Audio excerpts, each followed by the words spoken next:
I'm a very easily influenced person, so I have read a lot of BookTok books because I see one single book on my For You page and I've bought it immediately. So I'm going to be sharing some of my honest opinions on some of the most popular books I have seen. I actually did the same thing a few months ago and I really enjoyed it, and I still have a huge list of BookTok books that I have read. Starting off strong with If He Had Been With Me and If Only I've Told Her. These are literally the most soul-crushing, heartbreaking books ever. I feel like people say that about a lot of books, but honestly this series is like the only sad series I have ever like actually remembered after reading it. I genuinely think about this on such a daily basis. The amount of like conversations I've had with my friend over this, because it's just so insane and the characters, the plotline are just so like heartbreaking, but like in a good way. I actually have the box set for this book, but I've only read the first book. So The Cruel Prince, I feel like this is overhyped, and I have seen a few people saying that it is overhyped. I think that it focuses a bit too much on the romance. I do love books that have a romance subplot. That's like my favorite genre ever, but I think it needed to focus on the kind of fantasy aspect a bit more. I feel like once the storyline got to a good point, it just started getting really boring with the romance subplot. I also feel like the romance in this book kind of simplified the main character, if that makes sense. I think the protagonist started off as like a really strong, independent like character, and then as the romance subplot went on, she kind of just became dependent on like the romance in the book, which I didn't really like. Overall, it was a really good book and I love how this is written. I'm not like the biggest fantasy fan just because there's like a bunch of names and places that I can't be bothered to remember. I feel like this is like the perfect book to read if you aren't super into fantasy. Overall, my rating for this is a 3 out of 5, I think. One of my favorite book series ever, Heartstopper. I'm going to start by saying I bought the Heartstopper yearbook after I'd read the first series, and I really regret it because you can find a lot of these images and the pages online posted by the author, and two, I feel like I'm just not a big enough of a fan to be owning this. If you are like a super big fan of Heartstopper, I would recommend this, but it was pretty expensive. The only thing I do like about this is it has like different sketches. It has a few like mini stories in it. I do really like that, but like I said, the author has literally published pages from this book, so I feel like this isn't the most necessary purchase in the world. Moving on to the actual books, these cost me like my entire life saving. I think just because of the place I got them from, they were sold a bit cheaper. I think it cost me around £30 in total. I think the cost depends on where you live. If I went to somewhere like Waterstones, this would probably be about £10 each. I do justify that payment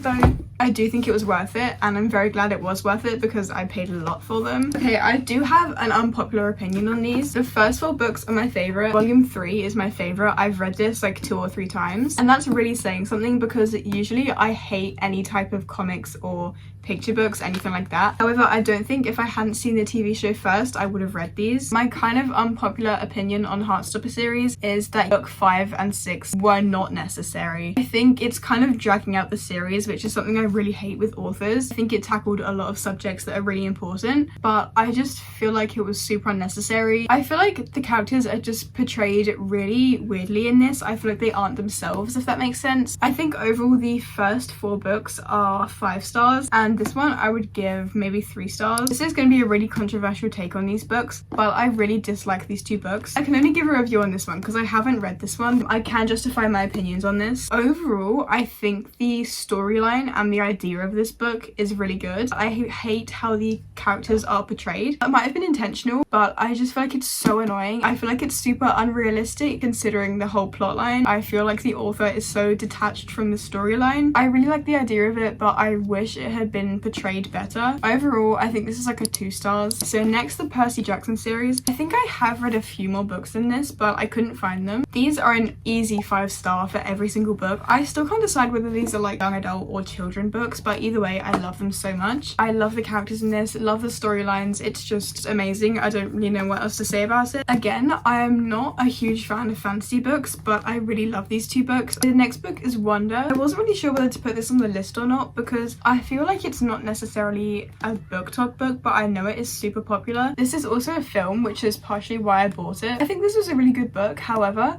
I did prefer the sequel, which I don't say often. I usually prefer the original. I'm not entirely sure why. I feel like something about the sequel was just more interesting to read and I preferred it. However, saying that, this was a really good book. I love the writing. I liked the multiple perspectives in this. I love multiple POV books. Overall, I think I'd give this a 3 stars out of 5. I don't have the book for this one because I read it on my Kindle, but the next book is Loveless. I read this book during my Alice Oseman obsession and it has to be one of my favorite books from her, if not my favorite. I would definitely recommend reading Solitaire after the Heartstopper books though, because there were quite a few crossover characters from other books and I really like that. That's one of my favorite things that authors do, is when they bring in characters from their other books. Solitaire is one of my favorite books ever. Overall, 5 out of 5. Okay, I have already mentioned the Inheritance Games. I do have opinions on these books. I think that the series was dragged out too long. Ignoring the last 2-3 books, I think the original and the second book was so good. My favorite is definitely the original book. My favorite is usually the original book. I think the characters were definitely the best in the first book. I think after the second book they kind of just went downhill a bit. I absolutely love Jennifer Lynn Barnes' books. I love how she kind of describes the setting for the Inheritance Games and I love the characters. I've never predicted a single Jennifer Lynn Barnes storyline and plot twist. They're just insane. My overall rating for the first 2 books is 4 stars and then after that it's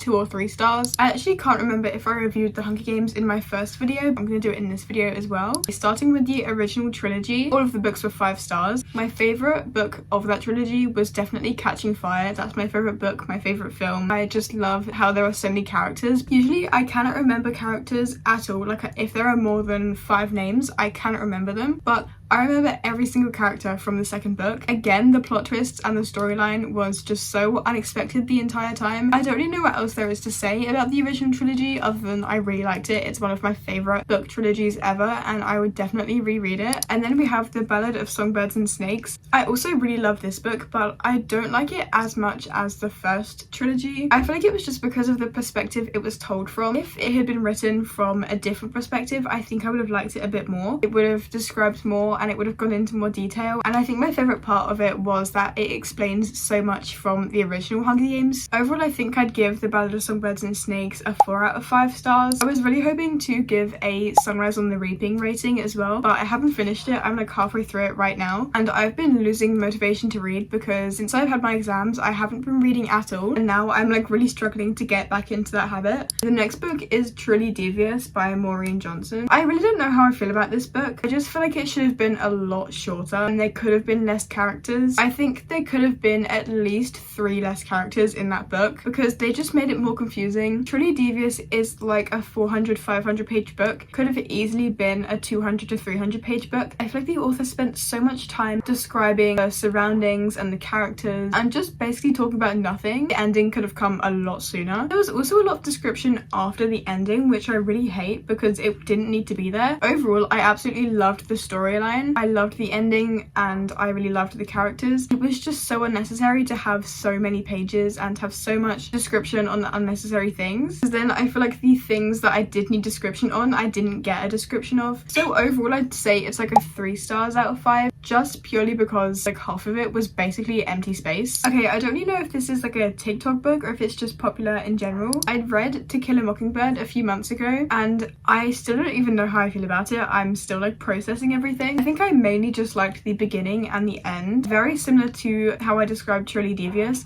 I don't think the middle was necessary. I don't think we needed a lot of the characters. I don't think we needed a lot of the description of the setting. But then there was just a certain point right at the end. If you've read the book, you'll know what I'm talking about. There was a certain point right at the end where it all got interesting and I was actually enjoying the book. And then also at the beginning when they were kind of setting the scene and everything and they were introducing the protagonist and all the characters like that. I think that was really interesting and that was really beneficial to see how all the characters are in the book. But other than that, I just really didn't like it. I was literally forcing myself to get through this book just so I didn't have to DNR it. Overall, I'd say it's maybe a 3 stars out of 5.